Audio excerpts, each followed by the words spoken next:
Hi, I'm Akshay, and in this part we're going to talk a little bit more about RLC circuits, which we have already studied.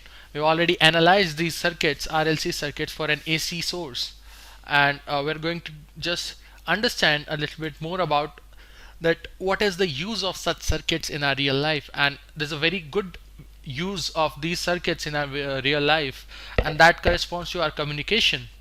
Because if we could see that in this RLC circuit, let us analyze a little bit more. If we could draw three curves, okay, for varying our omega, we would know that resistance X and Z, right? X, for XL we have a formula which is omega L, and for XC we have 1 by omega C. Z, on the other hand, Z is under the root R square plus XL minus XC whole to the square. Value of Z is such that it is like this, while the resistance is always the same. It does not depend on the signal. So if we draw this a curve of resistance with omega, we would see that the resistance remains same for every power of for every omega that we choose. Resistance will remain same. So this is the curve. This is the curve, which clearly we can see that omega, for every omega, the value of resistance in the circuit is simply constant. It's R, the value of resistor, right? While one should notice that what we have used is a logarithmic scale here, and if we take logarithmic scale, what's going to happen is we'll have to change our equations such. So this would become that log of XL is equal to log omega plus log of L, and log of XC would be minus log of omega minus log of C. And similarly for here again, what we can say is this is Z. Log Z would be 1 by 2 log of R square plus XL minus XC whole square. So these will be the equations, and if we plot these, for XL we'll get a curve which is increasing with frequency. As we increase omega, as omega increases, the value of XL will keep on increasing. So the value of XL, it increases, as it is quite clear from here. We can see that the value of XL increases at log of omega is increasing. And similarly we can see that as omega increases for XC, as omega increases, it's a negative quantity, so it becomes more and more negative. The value becomes more and more negative, so it keeps on declining, and at log omega equals to minus infinity, it becomes 0. It tends to become 0, right? And similarly for our Z part, for our impedance, we can see that this value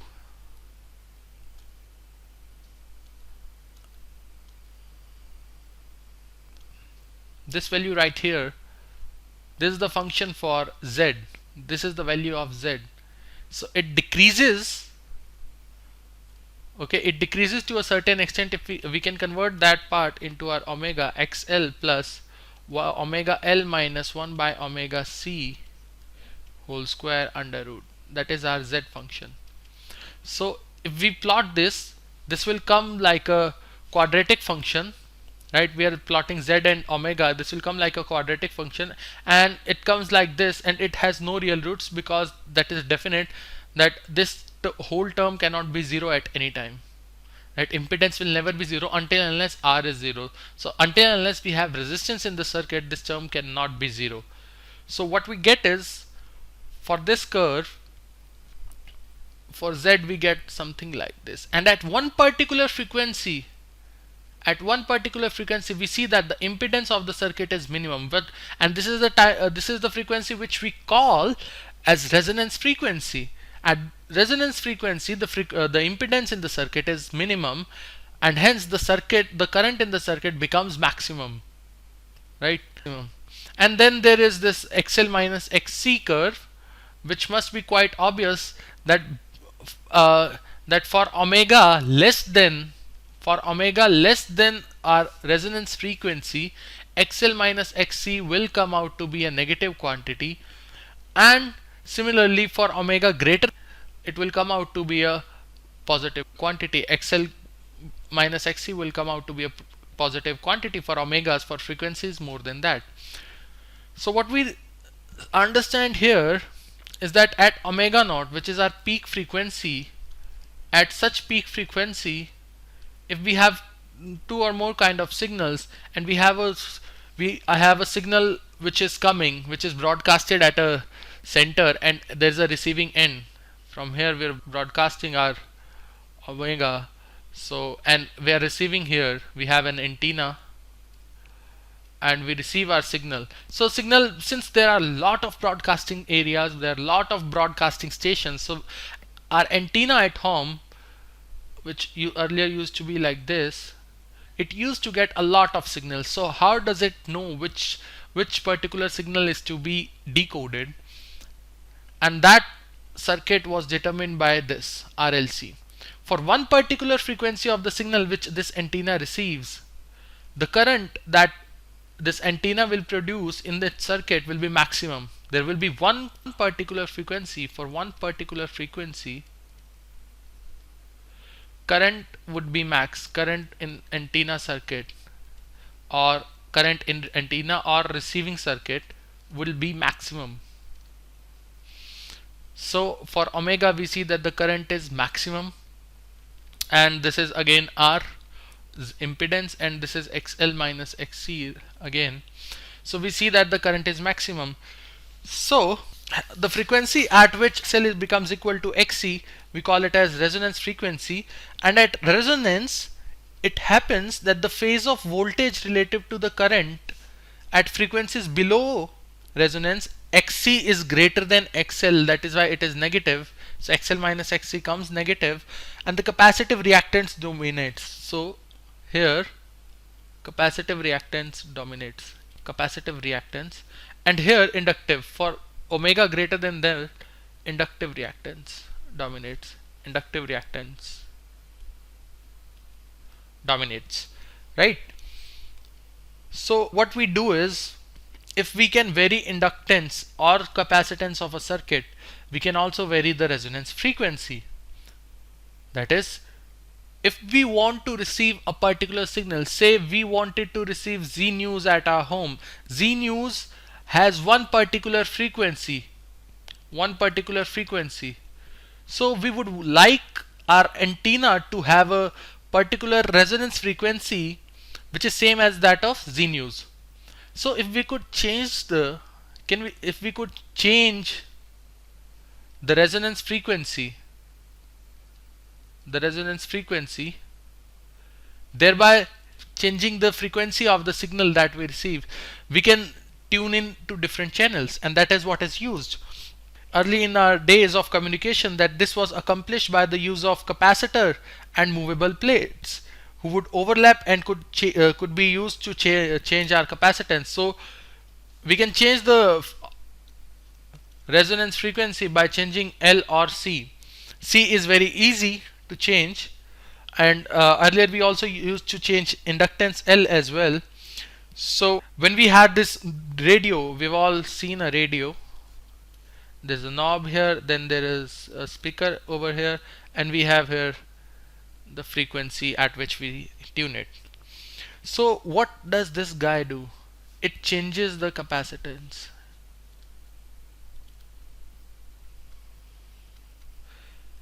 Turning this radio knob, it changes the capacitance, thereby changing the resonance frequency of the circuit of this radio, and hence the current in the circuit then becomes maximum when, say, 91.9 FM is coming, or if this frequency becomes 92.7, then the current becomes 7 at 92.7 signal frequency, and then we hear that radio station, right? So in LCR circuit, impedance reaches minimum when current is maximum, and that is at resonance frequency. And so we draw this curve. The lower the impedance,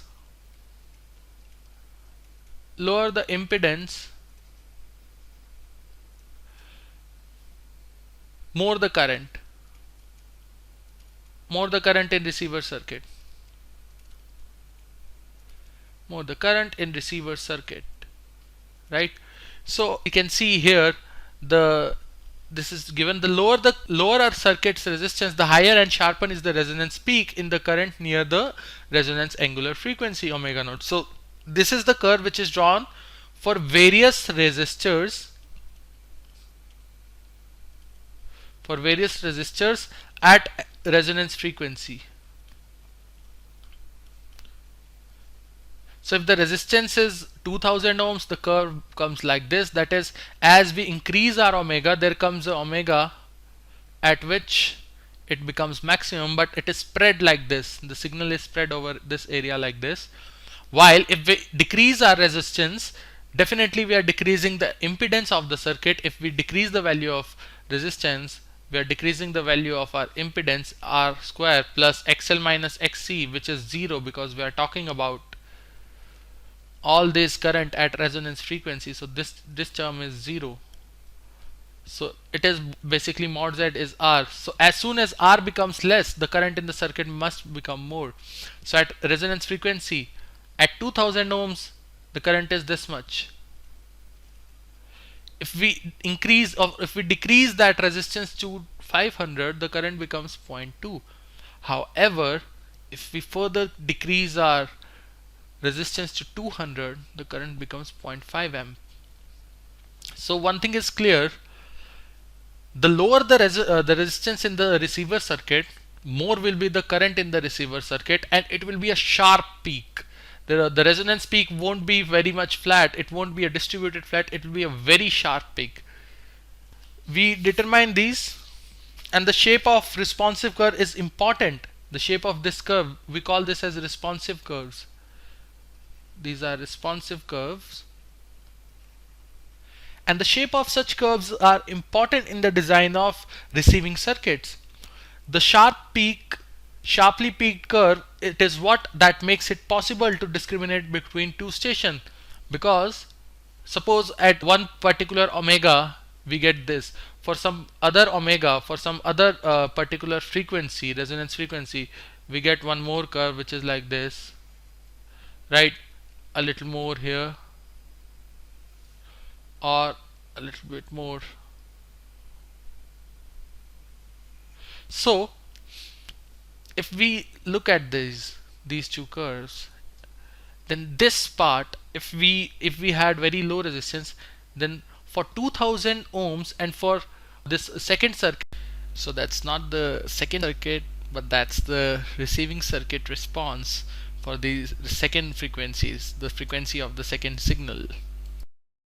When the resonance frequency is a little bit more, we can see that there is not much difference. So we cannot differentiate between these two signals. They are more or less equally spread, right? If we further decrease our resistance, this is for 500 here, and this is for 500 in the circuit too, then again we can see there is a very much overlap. Signals, they are overlapping. So what we are trying to do is we want to find out, whenever there is a very minimum overlap of the signal, we can crisply discriminate between the kinds of signals that our circuit is receiving.